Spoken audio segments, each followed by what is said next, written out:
Bendiciones para todos, estimadas y estimados hermanos. Amén. Les voy a pedir que abran sus Biblias en el capítulo 1 de Primera de Pedro. De Primera de Pedro, capítulo 1, vamos a leer los versículos 13 al 16. Este día traigo el tema, la demostración de la esperanza viva. La demostración de la esperanza viva. La palabra de Dios dice así, Primera de Pedro 1, 13 al 16. Por tanto, ceñid los lomos de vuestro entendimiento, sed sobrios y esperad por completo en la gracia que se os traerá cuando Jesucristo sea manifestado.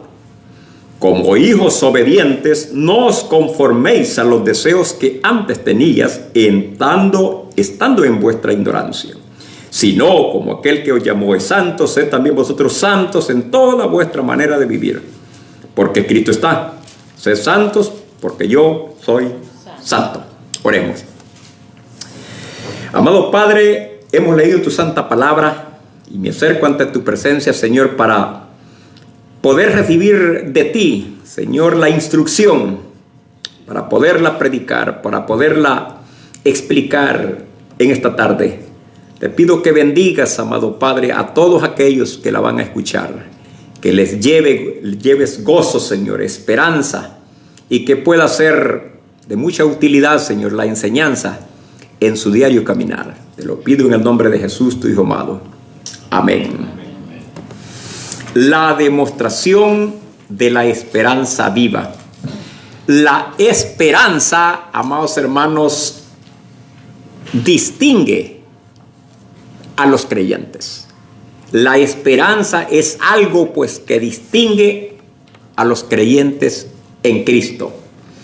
La esperanza, amados hermanos, es la fuerza que nos impulsa a seguir adelante, ¿verdad? Independientemente de las circunstancias. La esperanza es la fuerza que nos impulsa a seguir adelante independientemente de las circunstancias adversas que podríamos vivir. A ver, ¿cómo es que nosotros vamos, estimados hermanos, a saber, digamos, si tenemos esa esperanza viva o no? ¿Cómo van a saber las demás personas también que nosotros tenemos una esperanza viva? ¿Cómo? Bueno, demostrándola, ¿verdad? Demostrando. Uno, cuando alguien demuestra algo, pues lo está evidenciando. Un ejemplo. Una persona, digamos, un viajero, alguien que ha comprado un boleto para viajar, va a demostrar que va a viajar. ¿Y cómo lo va a demostrar? Bueno, se le van a ver ya evidencias. Va a empezar a hacer compras, va a empezar a ir a comprar maletas, va a empezar a echar toda su ropa y sus cosas en las maletas, va a estar dando instrucciones a los suyos acerca de cómo deben de comportarse, de cuidar la casa, que tengan mucho cuidado, que no se vaya a quemar. Va a estar pendiente de dejar pagado, cancelado los recibos de luz, de agua. ¿Por qué? Porque si no, cuando venga ya no va a encontrar agua ni luz. Entonces, esa persona se está preparando, es decir, está demostrando que va a viajar. Amén. Lo mismo pasa también, estimados hermanos, otro ejemplo que quiero poner es cuando un alumno va a tener un examen. Va a tener que demostrar que cuando está estudiando está demostrando, ¿verdad?, que va a tener un examen. Alguien va a tener un examen y esa persona que va a tener un examen para sacarse buenas notas va a tener que demostrar que tiene esa actividad pendiente. ¿Cómo? Empeñándose en estudiar. Uno tiene que estudiar. Recuerdo cuando iba, y ustedes se recuerdan también cuando íbamos a la escuela, de ahí que nos tocaba examen. Teníamos que estar pendientes, teníamos que enfocarnos en todo lo que la materia habíamos aprendido. Teníamos que repasar aquello. ¿Por qué? Porque había un examen. Entonces nosotros vamos a demostrar que hay algo pendiente, como lo es un examen, en la medida en que estudiamos. Entonces, ¿cómo van a saber las personas incrédulas, las que no han creído en Cristo todavía, que nosotros tenemos una esperanza viva, una esperanza firme? ¿Cómo la van a saber? Bueno, la van a saber en la medida en que nosotros, como creyentes en Cristo, demostremos esa esperanza. Ahora bien, ¿de qué manera vamos nosotros a demostrar esa esperanza?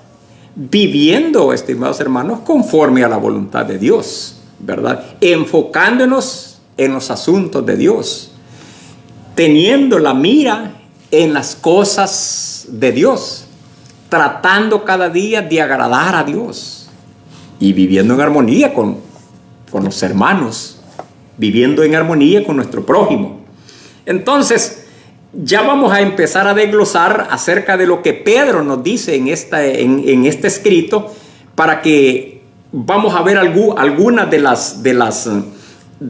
las formas en las cuales nosotros podemos demostrar que vivimos, que tenemos y que vivimos con una esperanza viva, ¿verdad?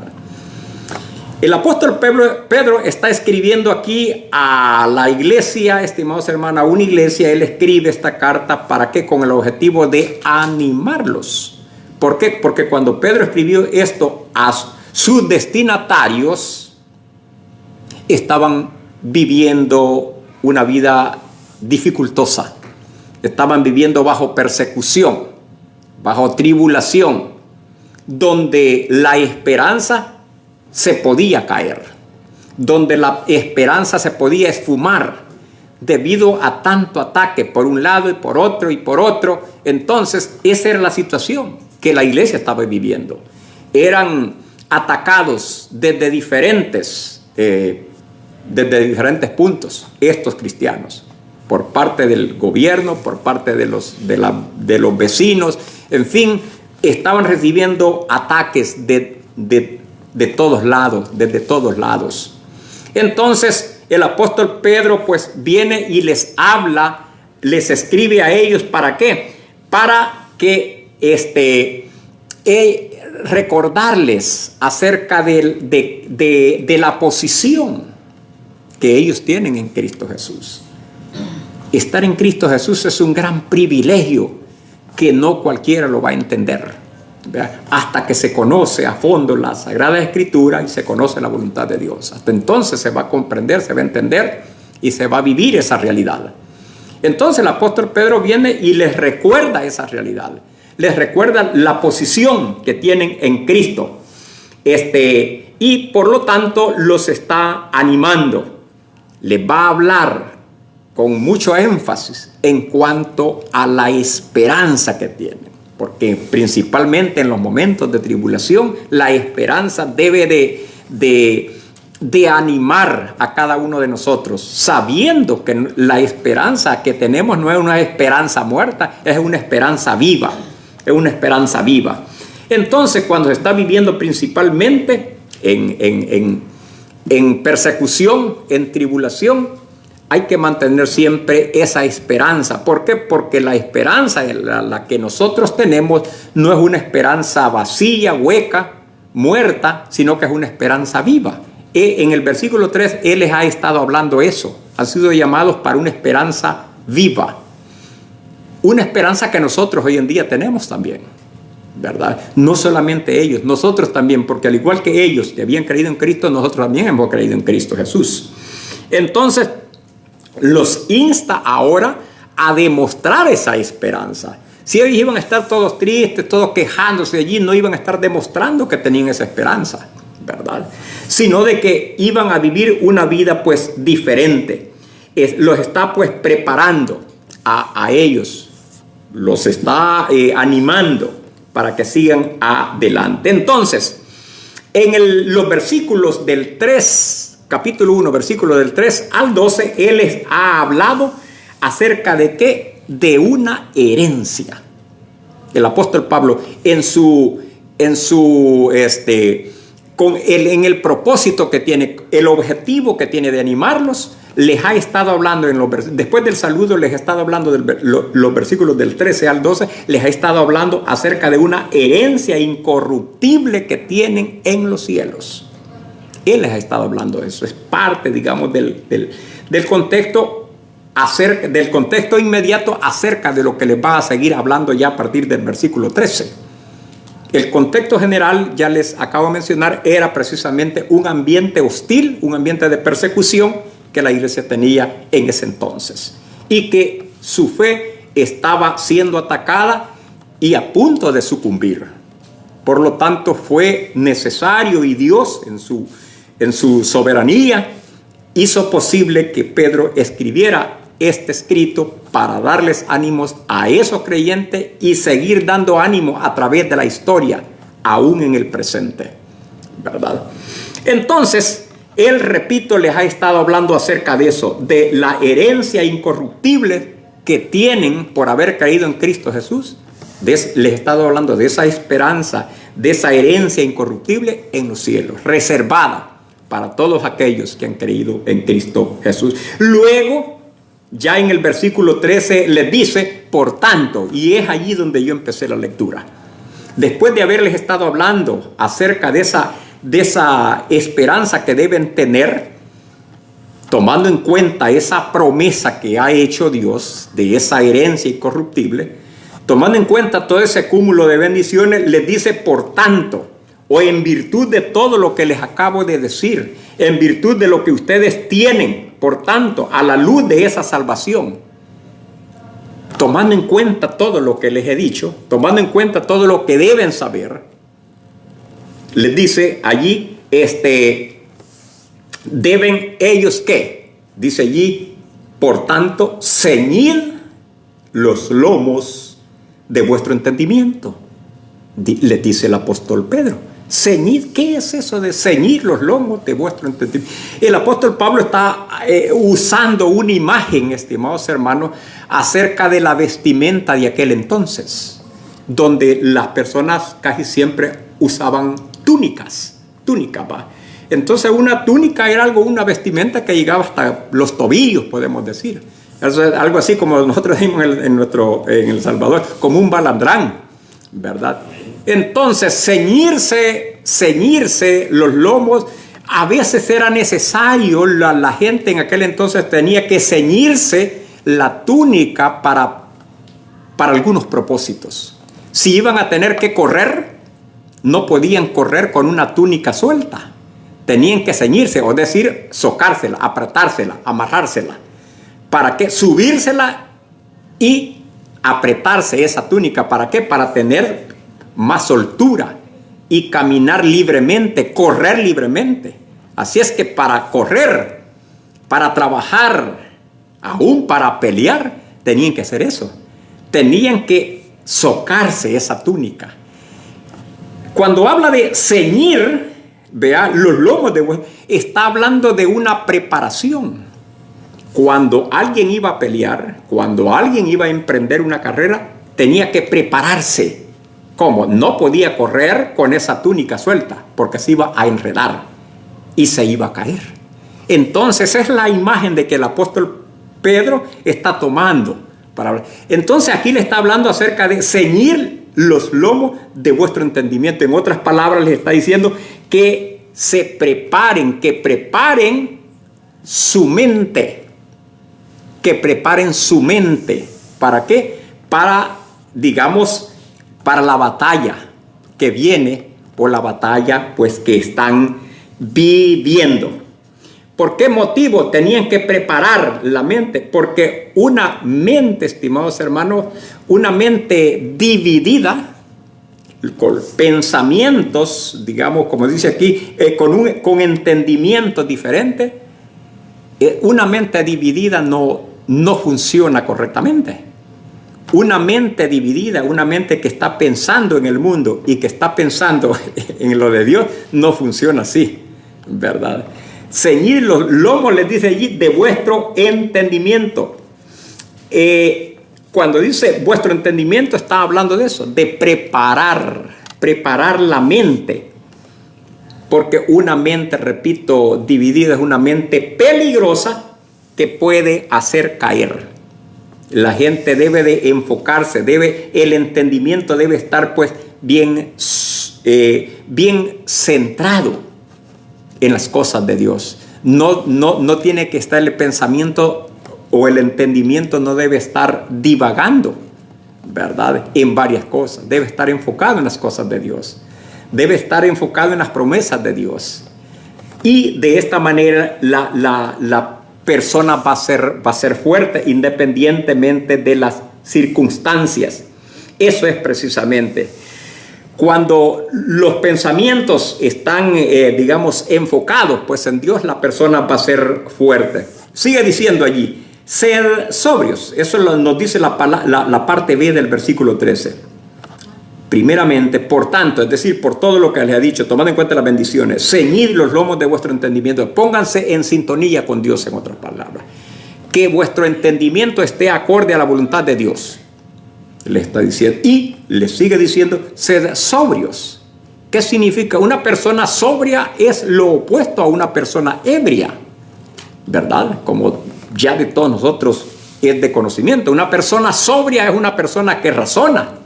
Es una persona que puede caminar, es una persona que piensa rectamente. No así una persona ebria. Una persona ebria es todo lo opuesto, ¿verdad? La palabra sobrio es la palabra antónima u opuesta al ebrio. Entonces, Pedro les dice, sed sobrios. Una persona sobria va a ser una persona que va a pensar rectamente.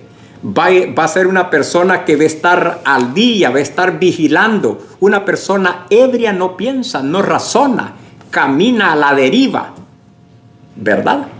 Entonces, una persona ebria, ellos deberían de tener eso. Cuando ellos enfoquen su entendimiento, cuando se amarren el entendimiento, cuando se enfoquen en las cosas de Dios, van a vivir de una manera sobria y no de una manera ebria, ¿verdad? Entonces, le está diciendo eso allí. Sed sobrios, y les sigue diciendo, y esperad.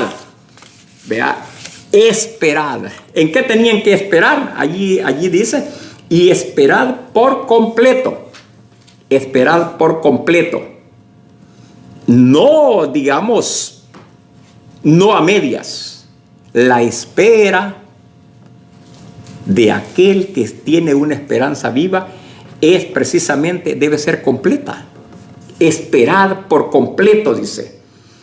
Esa persona está enfocada totalmente en la meta, está enfocada, esperando. Alguien que esté esperando está enfocado en aquello que esté esperando, ¿verdad? Si yo estoy esperando el viaje, yo me voy a enfocar en ese viaje, ¿verdad?, del cual les puse el ejemplo. El estudiante que va a tener un examen, él no va a estar divagando, él va a estar enfocado en aquel examen que va a tener, porque sabe que de allí va a tener pues la aprobación o también, digamos, la desaprobación. Entonces deben de esperar por completo, estar enfocado totalmente en la meta, ¿verdad?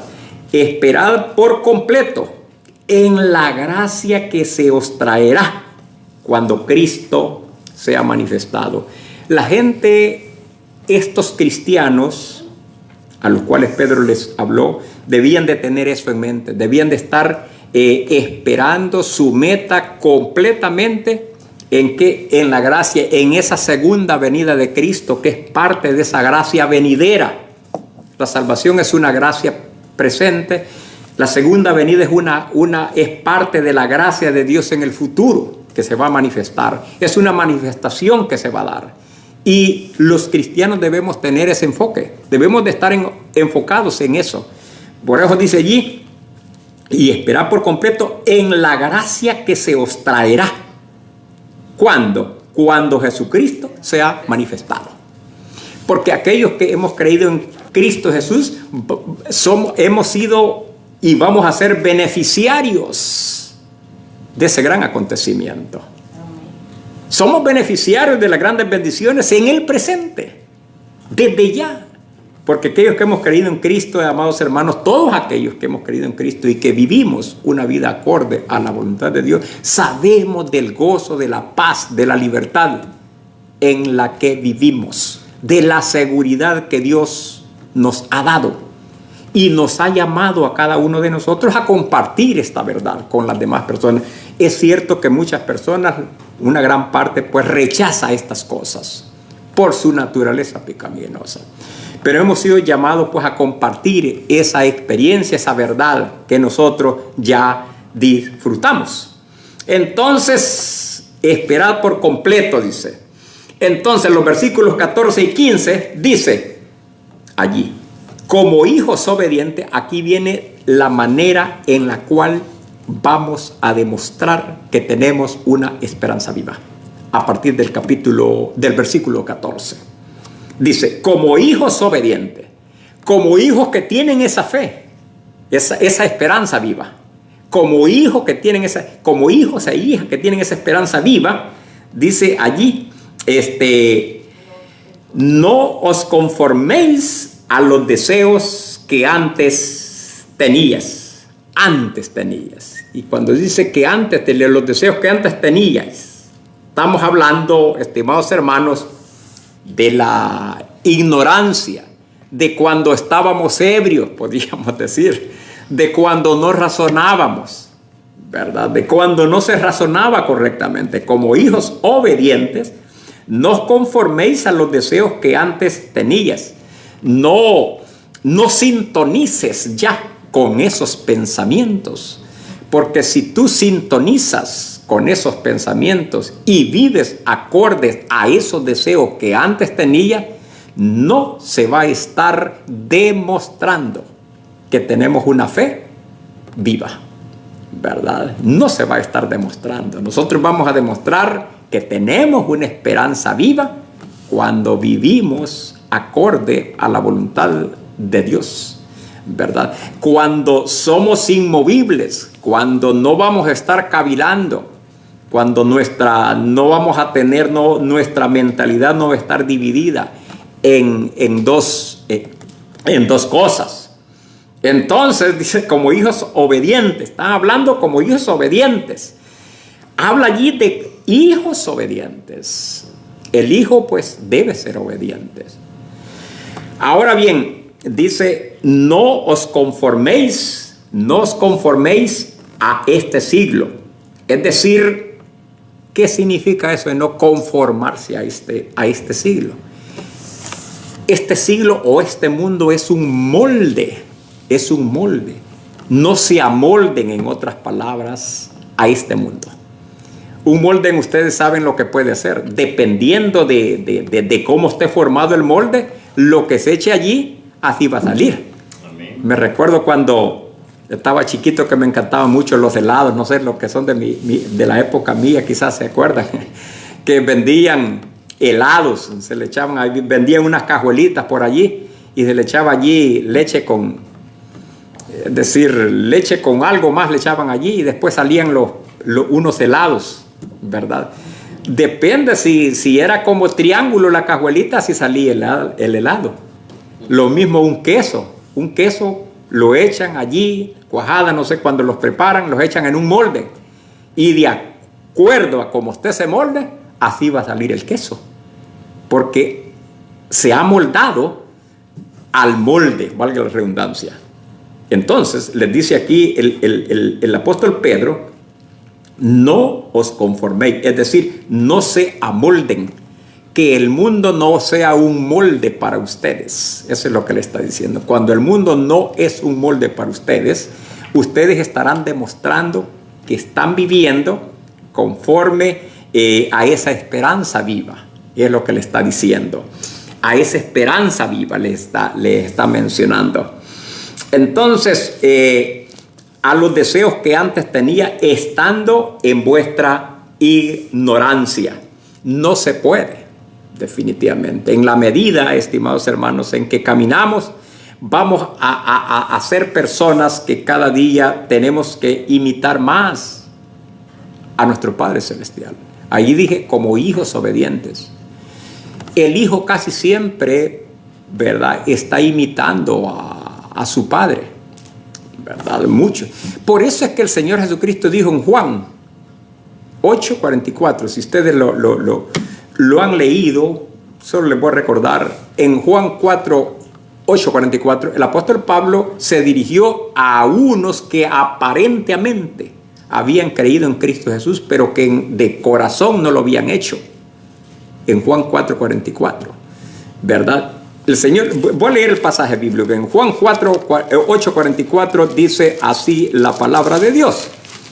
Para estar más claro, 8:44 de Juan dice así: vosotros sois hijos de vuestro padre. Está hablando de hijos padres. Vea, hijos padres. Aquí Pedro les está diciendo como hijos obedientes deben de imitar a su padre.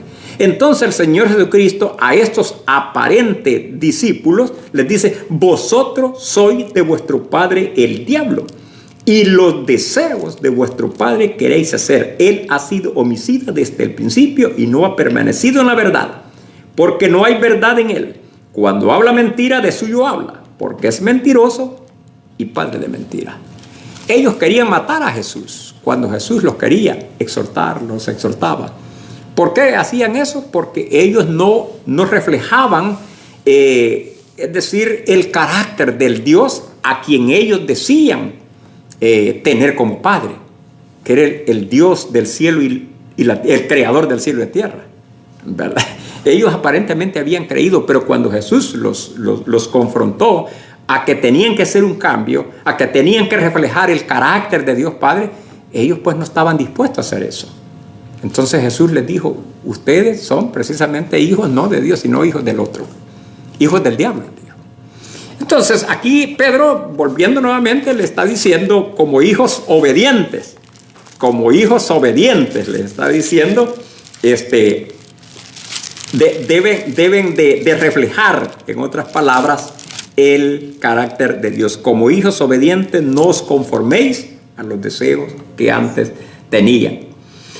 No os conforméis. El mundo, estimados hermanos, que el mundo no los meta en su molde. Por eso dije Romanos también, si ustedes han leído, creo que sí, lo han leído, Romanos 12:1.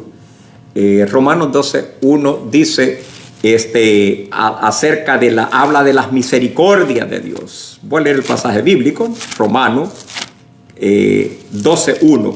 Así que, hermanos, os ruego por las misericordias de Dios que presentéis vuestros cuerpos en sacrificio vivo, santo, agradable a Dios, que es vuestro culto racional. Versículo 2 dice: no os conforméis a este siglo, sino transformaos por medio de la renovación de vuestro entendimiento. Lo que Pedro está diciendo en el versículo 13, ¿verdad? Para que comprobéis cuál sea la buena voluntad de Dios, agradable y perfecta. Sigue diciendo también acá en el versículo 15: sino como aquel que os llamó es santo. Primeramente les dice algo, les pone a que eviten algo, ¿verdad? Que evite, que no os conforméis, ¿verdad? Que a los deseos que antes tenía, sino como aquel, dice, que os llamó es santo, vosotros también sed santos. ¿Santo en qué sentido? No está hablando de algo infalible. Para muchas personas creen de que ser santo es alguien que nunca va a pecar, que es una persona completamente, repito, infalible, alguien que nunca se va a equivocar. Eso no es la definición de santo. Santo es una persona que está apartada, que Dios lo ha llamado para sus propósitos. Los grandes santos de Dios en la historia, todos fueron personas que en determinado momento fallaron. Todos los santos tendemos a fallar, ¿verdad? ¿Por qué? Porque todavía vivimos en una naturaleza pecaminosa. Pero sí, cada día está tratando la manera de parecerse más al carácter de Dios. Por eso es que el tema de la santificación, que algún día voy a hablar de esto, el tema de la santificación se enseña o está plasmado en la Biblia en 3 tiempos: en el tiempo pasado, en el tiempo presente y en el tiempo futuro. ¿Somos santos en qué sentido? Bueno, somos santos por nuestra posición en Cristo, pero también la Biblia habla de la santificación práctica, donde cada día tenemos que estar practicando, ¿verdad? Y va a haber un día en la cual vamos a tener lo que es la santificación definitiva, ¿verdad? Los 3 tiempos, pues, de la salvación. Entonces, sigue diciendo aquí en el versículo 15, sino como aquel que os llamó es santo, sed también vosotros santos en toda vuestra manera de vivir. En la medida en que nuestro comportamiento se asemeja al carácter de Dios, ¿qué vamos a estar haciendo? Vamos a estar demostrando que tenemos, que contamos y que vivimos con una esperanza viva, ¿Dónde, estimados hermanos, está nuestro enfoque? Es la pregunta que podemos hacernos. ¿Dónde está nuestro enfoque? En la medida en que nosotros nos enfocamos en las cosas de Dios, entonces de esta manera vamos a ir cada día o vamos a estar cada día demostrando que tenemos una esperanza viva. Pero si estamos cada día ahí quejándonos, estamos viviendo una vida como la vida que vive la gente que no ha creído en Cristo Jesús, vamos a estar demostrando otra cosa. No vamos a estar demostrando que tenemos una esperanza viva. Y saben una cosa, que cuando se testifica o se predica de diferentes maneras, se predica verbalmente, como lo estoy haciendo aquí, pero también se predica a través de una conducta santa. Hay personas que hablan, que su conducta habla sin decir una palabra. Amén. Sin decir una palabra. Entonces, a eso es lo que Pedro los insta, a quienes le está escribiendo, que a pesar de estar sufriendo lo que están sufriendo, ellos tenían que vivir una vida que reflejara, que demostrara la esperanza viva que tenían. ¿Y cómo? Bueno, viviendo en paz, viviendo en oración, viviendo una vida, pues, de dependencia de Dios. A eso es difícil, es muy difícil, ¿verdad? Sin embargo, con la ayuda de Dios se puede. Con la ayuda de Dios se puede. Entonces, dice aquí el versículo 16, porque escrito está, sé santo, porque yo soy santo. Esa es la razón por la cual deben de vivir. Los insta precisamente el apóstol Pedro, los insta precisamente. Esa es la razón. La razón por la cual ellos y hoy en día nosotros debemos de vivir una vida así es ¿por qué? Porque el Padre, ¿verdad?, que nos ha adoptado es santo. El apóstol Pablo está citando aquí en el versículo 16 a Levítico capítulo 11, versículo 44. Esos son, digamos, lo que él está citando, el apóstol Pablo. Está citando una declaración que Dios le hizo a Israel en el Antiguo Testamento. Dios llamó a su pueblo en aquel entonces a que deberían de ser santos, ¿verdad? Y esa misma declaración Pedro se la aplica a sus destinatarios, a la iglesia en general, a que deben de ser santos, porque escrito está, sé santo porque yo soy santo. Esta es, estimados hermanos, la razón con la cual la iglesia, los creyentes, vamos a demostrar la esperanza que tenemos. Dos cositas nomás, dos textos en los cuales quiero hacer referencia así a vuelo de pájaro. El apóstol Pablo llama también a quienes les escribe, que son a los efesios, los llama ¿a qué? A que despierten. Ahí en el capítulo 5 de Efesios, ¿verdad? Que una lectura pues que ya tuvimos, ahí creo que está en sus retazos bíblicos. Los llama ¿a qué? A que despierten. Allí dicen, están en sus programas. Por lo cual dice, despiértate tú que duermes y levántate de los muertos y te alumbrará Cristo. Una persona dormida es una persona inconsciente, ¿verdad? Una persona dormida es una persona que no está consciente, no puede hacer uso de su razón, está dormida. Entonces, como cristianos, podemos dormirnos también. Podemos estar dormidos y la Biblia nos está despertando cada vez que la leemos. Es decir, es un llamado pues a despertar.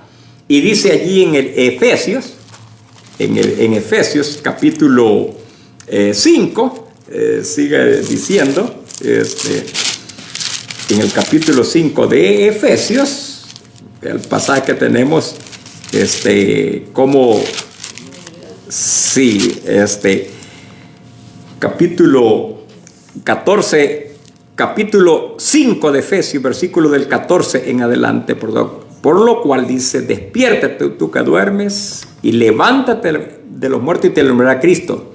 Mirad, dice allí el versículo 15, mirad con diligencia cómo andéis. Es decir, la diligencia está hablando de un esmero, ¿verdad? De ser una persona diligente es una persona que se esmera a hacer las cosas con esmero, ¿verdad? Dice allí, mirad con diligencia, con esmero, cómo andéis. Y sigue diciendo, no como necios, sino como sabios. ¿Quién es un necio?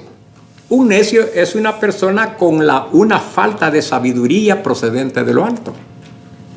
Puede ser sabio, puede tener la sabiduría de este mundo, pero no tiene la sabiduría de Dios. Porque muchos que tienen la sabiduría de este mundo, estimados hermanos, son hasta catedráticos, pero son insensatos, son necios, porque mueren precisamente a veces botados en las calles, hundidos en las drogas, aunque tienen mucha sabiduría de este mundo, pero no tienen la sabiduría de Dios. No como necios, sino como sabios. El hermano José nos dio un estudio acerca de la sabiduría de Dios, ¿verdad? Y dice allí, aprovechando, versículo 16, aprovechando bien el tiempo. Es decir, sacando el mayor provecho, utilizar el tiempo. Muchas personas desperdician el tiempo, lo desperdician. La gente solamente puede aprovechar bien el tiempo.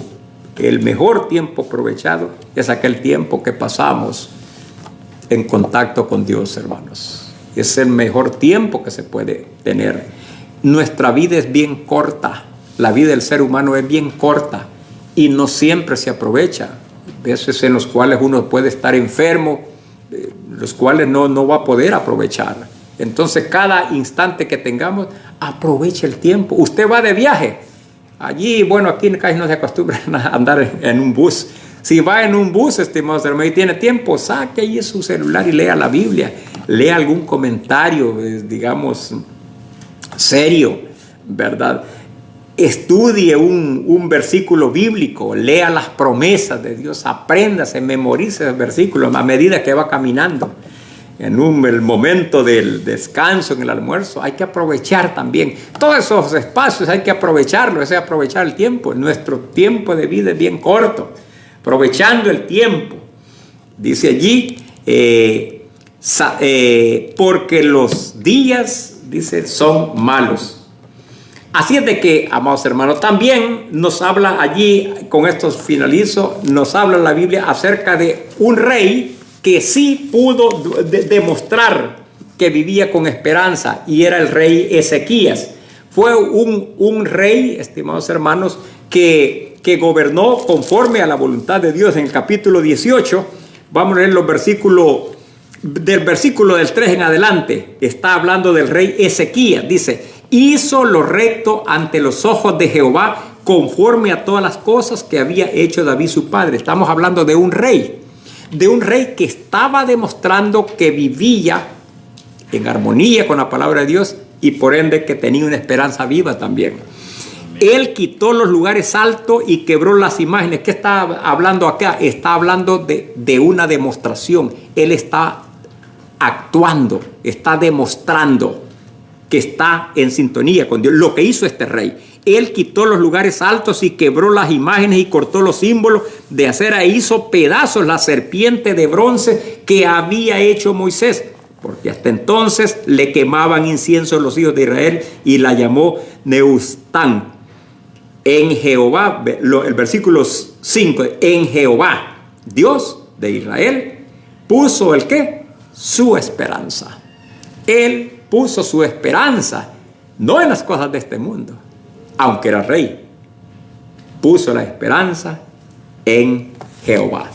Amados hermanos, vivimos en un mundo donde tenemos que testificar pues de diferentes maneras, y cuando vivimos agradando a Dios y cumpliendo su voluntad, demostramos que tenemos una esperanza viva, una esperanza firme,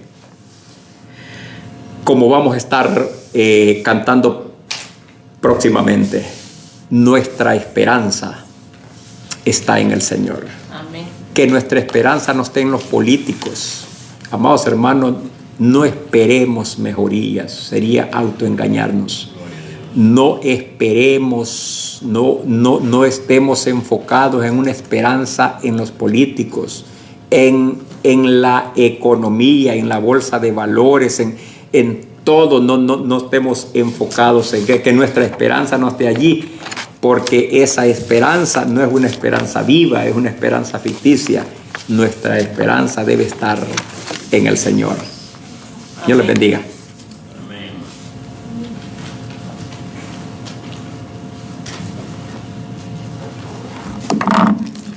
Gracias, pastor, por la palabra que ha hablado en este momento con la guía del Espíritu Santo.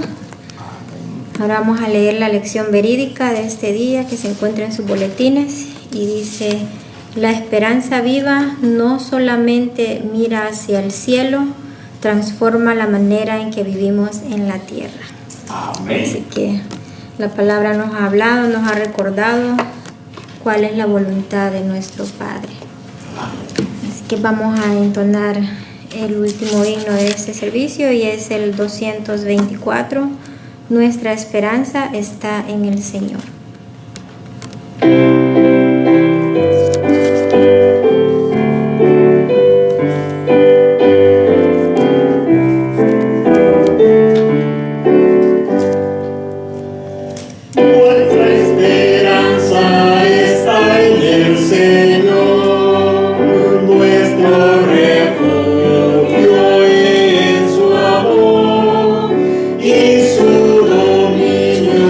Siempre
Así que les pido que se pongan de pie para despedirnos en oración.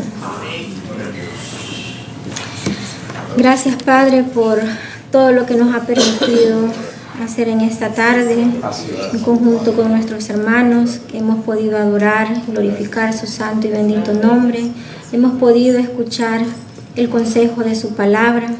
También, Padre, le pedimos que nos ayude, Señor, a retenerla, ayúdenos a ponerla en práctica, ya que este ha sido el consejo que usted nos ha traído en este día. Y no solamente, mi Dios, en este día ni en esta semana, sino todos los días de nuestra vida. Agradecemos, Padre, por su amor y su misericordia, por su Hijo, que murió en esa cruz del Calvario, y por ese sacrificio es que ahora tenemos una esperanza. Gracias, Dios amado, por sus bendiciones, y pedimos, mi Dios, que sea usted guardando a cada uno de los hermanos que no estuvieron presentes en este día, pero que por medio de tal vez la YouTube o Facebook ellos puedan, Señor, escuchar su palabra, pueden escuchar el mensaje que ha sido dado en esta tarde y también edificar sus almas. También, Padre, le pedimos que nos lleve con bien a nuestros hogares y que todo lo que hagamos en esta semana, recordando que es para honrar y glorificar su nombre, ya que para eso usted nos ha apartado, nos ha creado. Todo esto le pedimos en el nombre de nuestro Señor Jesucristo. Amén.